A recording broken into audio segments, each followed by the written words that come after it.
esse HC que está lá, e agora sim, sobrevivendo por conta do agravo regimental, que foi essa a razão, o agravo foi interposto, o eminente relator recebeu a peça e pediu informações aqui ao Tribunal de Origem sobre esse julgamento que nós estamos a realizar hoje, sobre este habeas corpus, e mandou intimar o agravado para responder ao regimental e depois encaminhar ao Ministério Público Federal.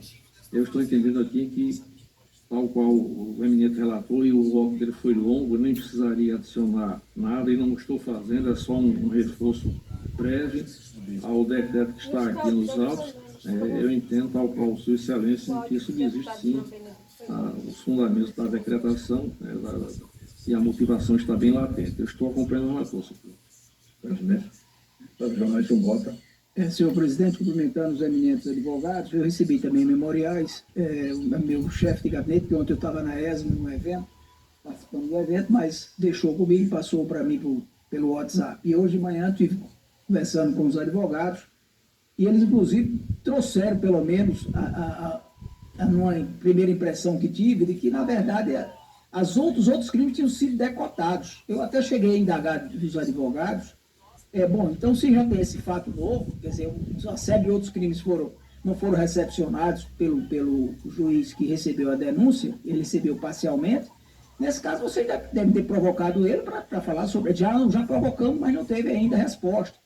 E aí, depois eu fui verificar o voto do eminente relator, ele esclarece que esse fato é porque o juiz entendeu que não era competente, mas não mandou extrair peças para que o juiz competente receba ou não a denúncia desses outros tipos penais que estão sendo atribuídos aos pacientes, no caso. E eu não tenho dúvida, o voto de Vossa Excelência eu li todo, acompanho integralmente o voto do eminente relator.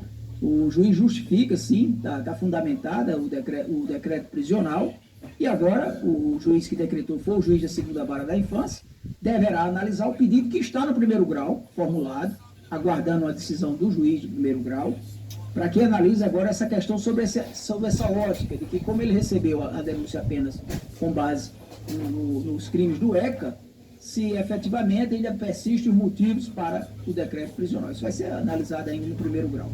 Daí porque eu estou acompanhando integralmente o eminente relator, pedindo bem aos eminentes advogados. Senhor Excelência, tem uma ordem denegada ao nome dos advogados. Eu seja bem-vindo aqui à Paraíba e abertura. Obrigado. Vou anunciar o 26º da pauta. Doutor Adailto Lacerda é o relator, apelante do Ministério Público e apelado Manuel Cabral Cirino, advogado Matheus Almeida. Então, Matheus, por favor, ajuste a câmera para estar na vertical. Pronto. Liga o som, por favor, Excelência. Boa tarde, Excelência. Tudo bem? Me ouve bem? Agora perfeito, Matheus. Seja bem-vindo. Obrigado, Excelência. Muito bem, senhor presidente. Mais uma vez, cumprimentando a todos. Doutor Matheus, participando virtualmente dessa. Muito bem. Tratam-se aqui de apelações criminais interpostas por Manuel Cabral Cirino e pelo Ministério Público Estadual contra a sentença da 4ª Vara Criminal da Comarca da Capital, que condenou o réu, ora apelante, a pena de 15 anos de reclusão em regime inicial fechado pela prática de crime de estupro de vulnerável, é o artigo 217-A, combinado com o artigo 226, inciso 2º, ambos do Código Penal. O recurso defensivo postulou a absolvição por insuficiência probatória ou, subsidiariamente, a redução da pena base. O Ministério Público requereu o reconhecimento da agravante prevista no artigo 61, inciso 2º, letra F do Código Penal, com o consequente redimensionamento da pena. O Ministério Público, em razão de apelo, pleiteia, em síntese, a reforma da sentença para que seja aplicada a agravante do artigo 61, inciso 2, letra F do Código Penal, prevalência das relações domésticas de coabitação hospitalitária, argumentando que não há bis in idem na sua aplicação cumulativa com a causa de aumento do artigo 226, 2 do Código penal, pois tutelam bens jurídicos em situações fáticas distintas. O apelante Manuel Costa Cirino, em suas razões excursais, propugna inicialmente a preliminar de inépcia da denúncia pela ausência de delimitação temporal mínima. No mérito, sustenta a imprescindibilidade da absolvição por fragilidade probatória, alegando que a sentença se baseou em premissas equivocadas e em um depoimento isolado da vítima, sem corroboração de outras provas, evidenciando uma prova diabólica. Subsidiariamente requer a readequação da pena aplicada, especialmente no que tange à pena base, por considerar genérica e inidônea a fundamentação das circunstâncias judiciais desfavoráveis. Aqui houve o parecer da própria Lei de Justiça pelo conhecimento e desprovimento do recurso de apelação interposto pela defesa e pelo conhecimento e provimento do recurso de apelação interposta pelo Ministério Público, para que fosse reconhecida e aplicada a agravante do artigo 61, inciso 2, letra F do Código Penal. O relatório, senhor presidente. Pois não, doutor Matheus, com a palavra. Obrigado, excelência. Excelentíssimo senhor presidente, desembargador Márcio Murilo, excelentíssimo senhor relator, desembargador Adeilton Passé, eminente revisor, desembargador Joás, doutor procurador de Justiça, representado aqui pelo doutor procurador Amadeus Lopes, servidores do Judiciário, colegas advogados e demais interessados que acompanham pelo YouTube.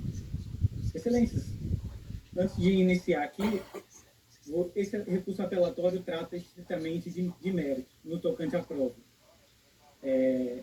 Então, nada mais pertinente do que iniciar a fala aqui da defesa por uma cronologia dos fatos antes do recebimento da denúncia. O apelante teve um relacionamento que perdurou por mais de 10 anos com a genitora da menor, suposta vítima aqui nesse fato, e que teria terminado em dezembro de 2019. Em 2021, essa menor teria contado para a sua genitora que esse suposto abuso, que caracteriza o crime do artigo 217-A, embora diverso da conjunção carnal por conta da tipificação, teria, em 2021, relatado à sua genitora que 5 anos atrás, no ano de 2016, teria ocorrido esse suposto fato.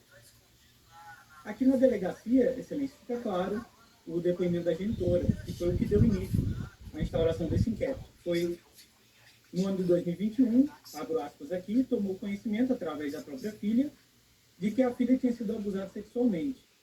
Em dezembro de 2019, a declarante se separou de Manuel, com quem conviveu maritalmente durante 10 anos, que recentemente começou a perceber que a filha estava bem agressiva, com dificuldade de se relacionar com as pessoas, que procurou saber o que estava acontecendo, e a filha falou que, e aí ela relata o que supostamente teria acontecido, que por uma questão de desnecessidade, eu não vou entrar aqui nos pormenores do relato dela.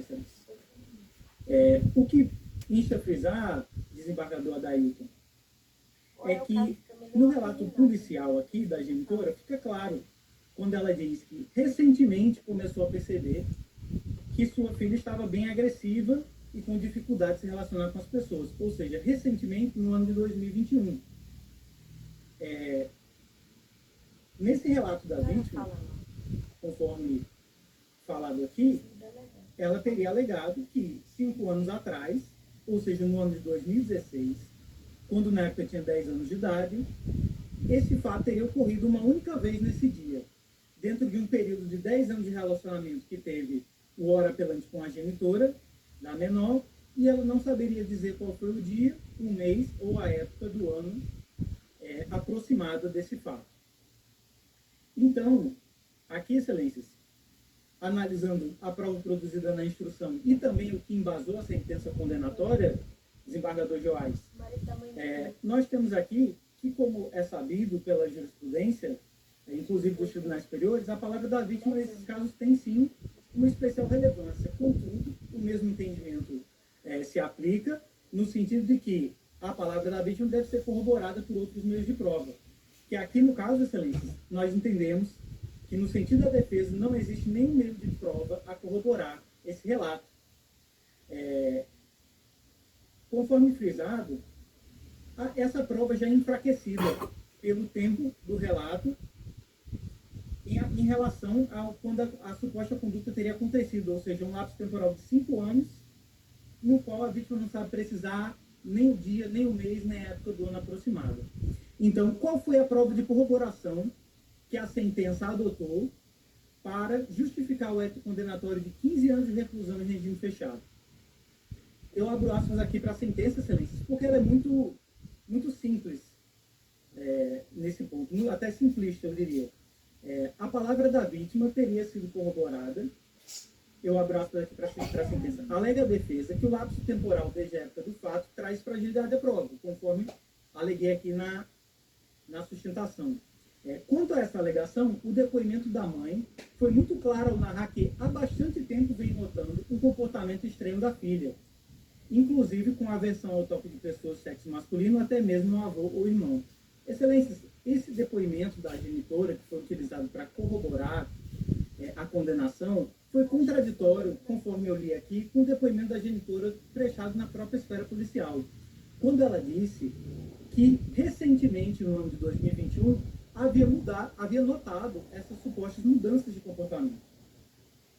Então, temos aqui uma contradição.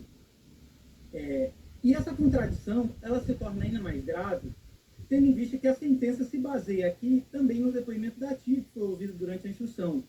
E a sentença assim afirmou: nos mesmos termos, acostou-se a tia quanto à mudança de comportamento da vítima após o ocorrido.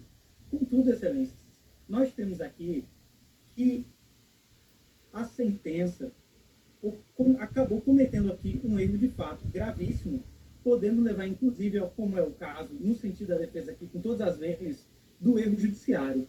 Tendo em vista que, analisando o depoimento prestado pela tia da vítima em juízo, ela não afirmou que essa mudança de comportamento já fazia muito tempo. Muito pelo contrário. No depoimento dela prestado na audiência de instrução, que foi em 19 de março de 2024, eu abro aspas aqui para o depoimento dela. Ela diz: a menor começou com um comportamento estranho e se isolar depois que se mudou, que isso tem uns 4 anos, ou seja, de 2024 para 4 anos para trás, 2020, que coincide com o período da separação do apelante com a genitora da vítima. Isso tem uns 4 anos. Que quando se mudou, que ela começou a notar mudança de comportamento. Que a genitora tinha um apartamento e depois se separou de Manuel, se mudou para outro apartamento. E depois que foi para esse apartamento, a menina ficou diferente e não queria mais sair de casa, ir para a escola ou ter contato com ninguém. Então, excelência, existe claramente um erro de fato aqui na sentença, quando ela corrobora esse depoimento da tia, alegando que ela teria notado mudança de comportamento na época desse fato em 2016, quando ela não disse isso. Ela disse que notou em 2020. Então, desembargador Adailton, nós temos aqui por que essa questão de comportamento acaba surgindo tanto, essa mudança de comportamento na época dos fatos. Porque esse é a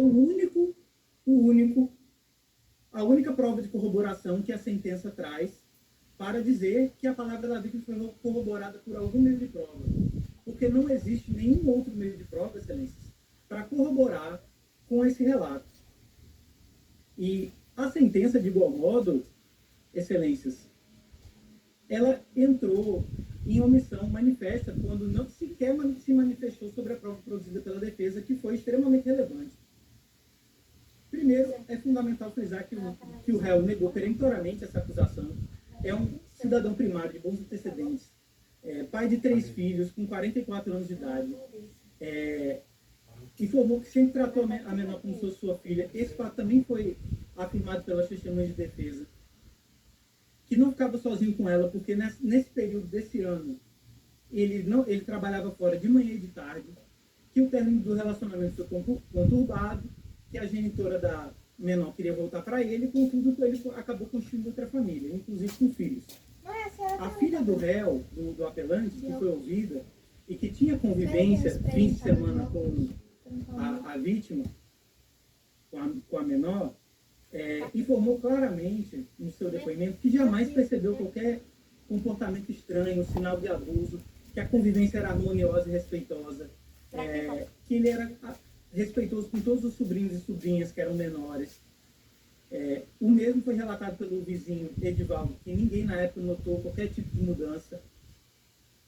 Então, Excelência, pelo contrário da prova do depoimento da vítima que se encontra isolado, a versão do réu, do apelante, foi amplamente corroborada pelos meios de prova, inclusive pelo depoimento da genitora na delegacia, que disse que na época não houve, que a mudança de comportamento teria sido recente, e também com o depoimento de todas as testemunhas de defesa, inclusive da própria tia em juízo, da tia da vítima.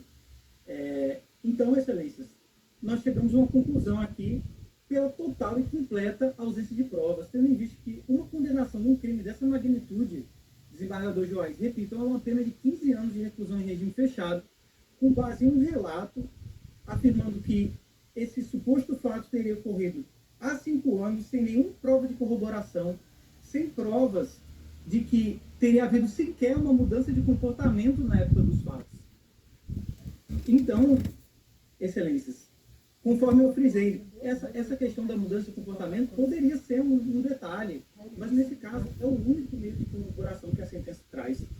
Então, concluindo aqui, Excelências,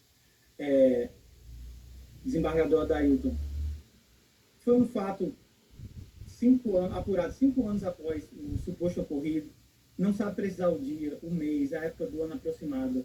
Uma única suposta ocorrência dentro de um período de 10 anos de relacionamento que havia coabitação. Quer dizer, isso também é um detalhe, mas não é comum nesses casos. Nesses casos de coabitação, existe a reiteração, é comum nesses casos. E nesse caso, ela alega que foi essa única vez, nesse dia, desse ano, que ela não sabe dizer qual foi, que na época ninguém notou essa mudança de comportamento. Nós temos um erro de fato gravíssimo na sentença, ao apontar que a tia corroborou com esse depoimento dizendo que teria havido essa percepção da mudança de comportamento na época, o que ela não disse, percebeu após a separação. Então, o que pode ter acontecido para gerar esse falso relato? Foi uma falsa memória? Foi a separação? Nós não sabemos, porque não existe uma investigação mais profunda na parte psicológica. O que existe aqui, simplesmente, é o depoimento da vítima na audiência de instrução e por ocasião do inquérito. Então, Excelências, é assim que concluímos a fala da defesa. Uma condenação exige prova de certeza absoluta. Um relato não pode ser assim considerado para condenar uma pessoa sem nenhum meio de corroboração, com as testemunhas de defesa dando força à versão do réu, do apelante, com a própria tia dando força a essa versão, a própria genitora na esfera policial, quando disse que a alteração de comportamento era recente. Então, por esse depoimento absolutamente isolado, a defesa requer o provimento do apelo, e eu vou fazer uma breve consideração sobre o apelo do MP, que nas contrarrazões existiu, embora eu não vi o desembargador Adailton mencionar no relatório, mas existe uma preliminar nas contrarrazões de não conhecimento por supressão de instância, em razão da denúncia não constar agravante do artigo 61, inciso 2F, requerida pelo MP.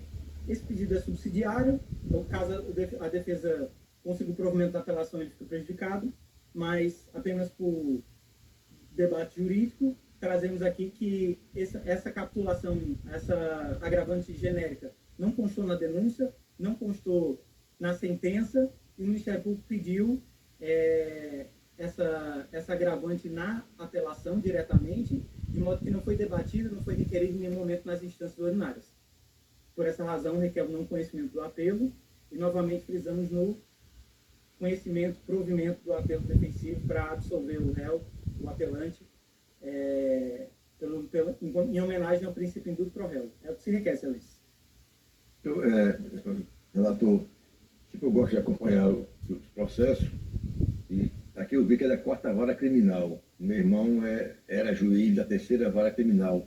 E encontrei aqui um despacho dele, encaminhando ao Ministério Público. É difícil para o vogal, que a gente não revisou, na hora vem um processo. Eu pergunto ao advogado, doutor Matheus, sabe informar Vossa Excelência se Wolfram da Cunha Ramos, que é juiz da 3ª Vara, atuou nesse processo? Excelência, Só se for algum despacho esporádico, realmente. Eu encontrei que o despacho dele encaminha ao Ministério Público, que era Zé Guedes. Era o doutor Zé Guedes, foi com o doutor ele Zé Guedes. estava da Justiça Doméstica, passou para a quarta vara, ele tem aqui um despacho dele encaminhando ao Ministério Público. Por dúvida aqui, para não demorar, eu teria que passar aqui alguns minutos verificando se a despacho decisório seria melhor eu, por motivo foro íntimo, ligar suspeito de julgar esse processo, né, ele é o advogado, e o doutor Erlu pode votar. Está apto a votar? O que é que renovar? Não, tá pronto, acompanhou. Pronto, então, por foro íntimo, eu vou mudar suspeito. É que um despacho caminhando no Ministério Público, não é a decisão, mas pode ter outros atos dele. Se atuou uma vez, pode ter atuado mais de uma vez. Então, eu julgo suspeito por foro íntimo e quem julgará será o Erlu como vogal. Pode prosseguir. Muito bem, senhor presidente. Então, vamos enfrentar a preliminar de inépcia da denúncia, né?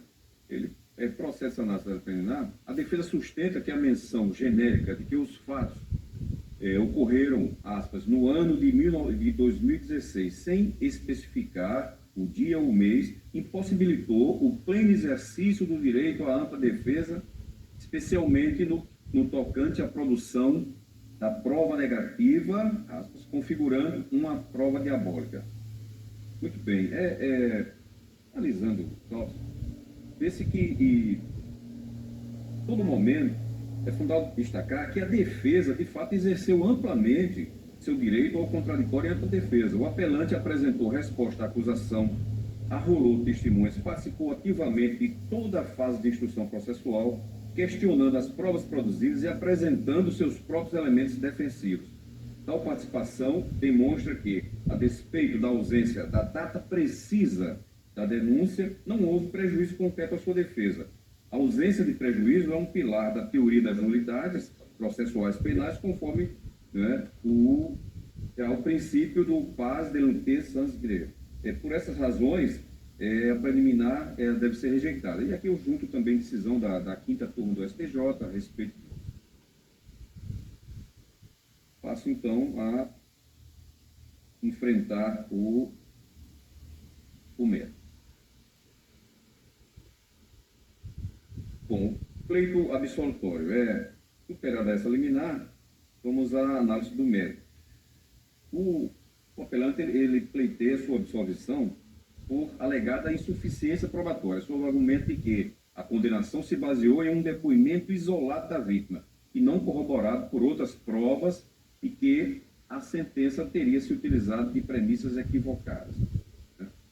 Em contrapartida, o Ministério Público, em suas contrarrazões, defende a robustez da prova e a validade da palavra da vítima como fundamento central para a condenação, opondo-se veementemente à resignação. E aqui eu trago também jurisprudência de tribunais superiores, inclusive dessa Câmara Criminal, palavra do desembargador João Benedito, que diz, suplementa que estupro de vulnerável menor de 14 anos, crime tipificado no artigo 400, condenação, apelo defensivo, pleito de absolvição por erro de tipo, pleito de absolvição por ausência de materialidade, autoria e materialidade comprovadas, palavra da vítima segura e coerente, condenação mantida. Então, na hipótese, a vítima, criança de 10 anos à época, narrou os fatos de forma detalhada e consistente, tanto na fase inquisitorial quanto em depoimento especial em juízo. Suas declarações descrevem o modo operante do apelante. Aspas, disse a vítima às entrevistadoras forenses. Ele me puxou para o colo dele e começou a beijar o meu pescoço. E ele falou assim, que pescoço bonito e não sei o quê. Ele começou a passar a mão na minha região íntima. E ele fazia assim, movimento com a mão dele nas partes íntimas. E ele fazia isso por cima da roupa. E ele perguntava se tá bom. E quando fui para o quarto e deitei na cama, ele fez a mesma coisa. A vítima ainda esclareceu que esses fatos ocorreram 2 vezes no mesmo dia. Ou seja, a coerência do relato da vítima é um pilar fundamental para sua valoração. As pequenas variações ou dificuldades em precisar datas exatas são características comuns nos crimes de abuso sexual envolvendo crianças, dada a complexidade do trauma e a forma como a memória atua nesse contexto. Eu também trago aqui julgados também da quarta turma do STJ, e enfim, o voto está disponibilizado, tem 17 laudas, né? Agora, no que diz respeito à dosimetria da pena, na primeira fase, a pena base restou aplicada em 10 anos de reclusão, acima do mínimo legal de 8 anos previsto para o artigo 217-A do Código Penal. Como fundamento, tal exasperação, a magistrada considerou desfavoráveis 4 circunstâncias judiciais do artigo 59, culpabilidade, motivos, circunstâncias e consequências do crime. Quer dizer, no tocante ao motivo do crime, a sentença apontou como injustificáveis, ou seja, essa igualmente é uma valoração genérica e inerente à maioria das condutas criminosas. Os motivos do crime, para serem valorados negativamente, devem revelar uma torpeza ou uma crueldade que extrapole o razoável, indicando uma maior reprovabilidade de sua conduta. Simplesmente qualificados como justificável, não atende ao requisito fundamental. E, nesse sentido, cito aqui julgados do STJ. Né? Em relação às circunstâncias do crime, a sentença também mencionou que o apelante se aproveitou, entre aspas, do ambiente de casa para praticar tais atos contra a vítima. Essa valoração merece ser mantida como negativa. Então, senhor presidente, o recurso do Ministério Público busca a aplicação da agravante genética prevista no artigo 62, inciso 2, F do Código Penal, no que se refere à prática de crime com prevalência das relações domésticas de coabitação ou de hospitalidade. A defesa, em contra-razões, suscitou a preclusão dessa matéria e a ocorrência do bis in idem. Inicialmente, afasta a alegação de preclusão. O Ministério Público, em suas razões, alegações finais orais em primeira instância, já havia suscitado a aplicação desse agravante. O fato de a decisão de primeiro grau não ter manifestado expressamente sobre o tema, ou de o parquê não ter oposto embargo de declaração, não impede a análise da matéria em sede de apelação. E é isso que nós estamos fazendo nesse momento. Então, quanto à alegada ocorrência do bis in idem, a defesa sustenta que a aplicação cumulativa da agravante do artigo 61, inciso 2F, com a causa de aumento do artigo 222 do Código Penal, por ser padrasto da vítima, implicaria em dupla valoração para o mesmo fato. Contudo, o entendimento consolidado nos tribunais superiores é exatamente no sentido de que não há bis in idem no caso dessa acumulação. Então, aqui eu cito, portanto, eu acolho o pleito ministerial para aplicar a agravante do artigo 61, segundo F do Código Penal, incidindo um agravante, a pena agora estabelecida em 9 anos de reclusão. Na primeira fase, será aumentada, considerando o patamar adequado para um agravante, eleva a pena em 1/6, totalizando 9 anos acrescidos de 18 meses, resultando a pena intermediária em 10 anos e 6 meses de reclusão. Na terceira fase da dosimetria, a sentença aplicou corretamente a causa de aumento previsto no artigo 226(2) do Código, por ser o apelante padrasto da vítima. Essa majorante também de aplicação obrigatória quando configurada a relação de parentesco por afinidade em segundo grau, padrasto, razão pela qual a pena deve ser aumentada em metade. Assim, sobre a pena de 10 anos e 6 meses de reclusão, incide o aumento de um termo que corresponde a 5 anos e 3 meses de reclusão. Então, pena de...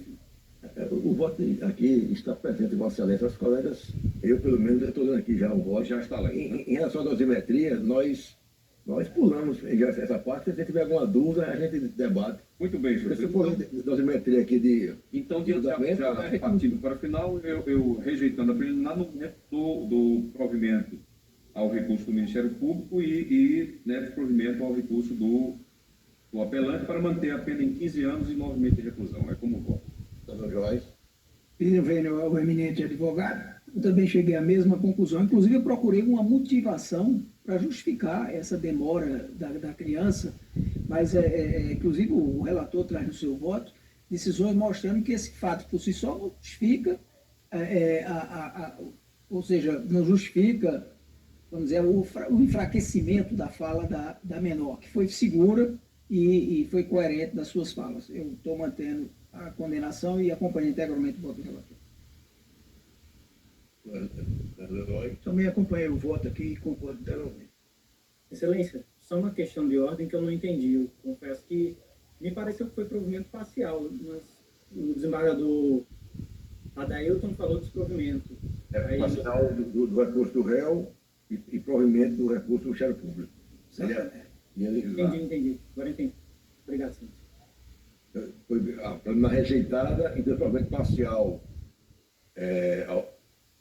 parcial ao apelo defensivo e provimento ao recurso ministerial, que resultou na pena que ele explicitou. Em relação à dosimetria, pode estar bem fundamentado. Todos nós lemos aqui o voto, e Vossa Excelência, caso tenha alguma sujeição, pode recorrer sem problema ou embargar. Excelência, apenas parabenizar pelo alto nível dos debates jurídicos aqui hoje e desejar uma excelente tarde a todos. Muito obrigado, Matheus. Tenha uma boa tarde. E Deus conosco. Vou anunciar o 24º da pauta. Doutor Exu Eloy, outro desembargador Exu, o relator. O apelante Samuel Araújo Teixeira, advogado doutor Oberdan Coelho. Está presente o Oberdan? Está aí. Nosso Excelência. também cativo advogado. Não chamo de cliente, que não somos de empresa privada, mas é nosso parceiro de processo. Com palavra, o relator. Senhor presidente, Egrégio Câmara, trata de apelação criminal interposta por Samuel Araújo Teixeira Como se chama? contra a sentença que o condenou a pena de 8 anos de reclusão e 20 dias multa em regime fechado pela prática dos crimes previstos nos artigos 14 e 16 da Lei 10.826 de 2003, ou seja, porte de arma de fogo e uso permitido e restrito, artigo 244b do ECA, corrupção de menores, em concurso material. A defesa postula a absolvição por insuficiência de provas e ausência de dolo específico no crime de corrupção de menores, subsidiariamente a revisão da dosimetria quanto à fração aplicada para a reincidência, além da revogação da prisão preventiva. É o relatório, senhor. Palavra, advogado. Egrégio Corte, desembargador presidente Márcio Murilo da Cunha Ramos, os meus cumprimentos. Aqui vai o meu registro da satisfação, mais uma vez, de estar sustentando daqui da tribuna virtual, neste tribunal, sob a presidência de Vossa Excelência, que muito bem preside todos os debates e de forma serena, equilibrada e zelosa, desembargador Márcio Murilo. Sempre traz um ar de leveza nos julgamentos. Os meus cumprimentos. Cumprimento também o desembargador Exu Eloy, esse grande magistrado, que honra a toga paraibana, os meus cumprimentos, e reitero aqui, mais uma vez, a satisfação de reencontrar na caminhada jurídica da vida. Os meus cumprimentos. Cumprimento também o desembargador Jorge Brito Pereira, na pessoa de quem cumprimento a todos os integrantes da Corte. Reitero aqui os meus cumprimentos a Vossa Excelência e, de igual modo, Vossa Excelência, que é um titã do judiciário paraibano, que sempre está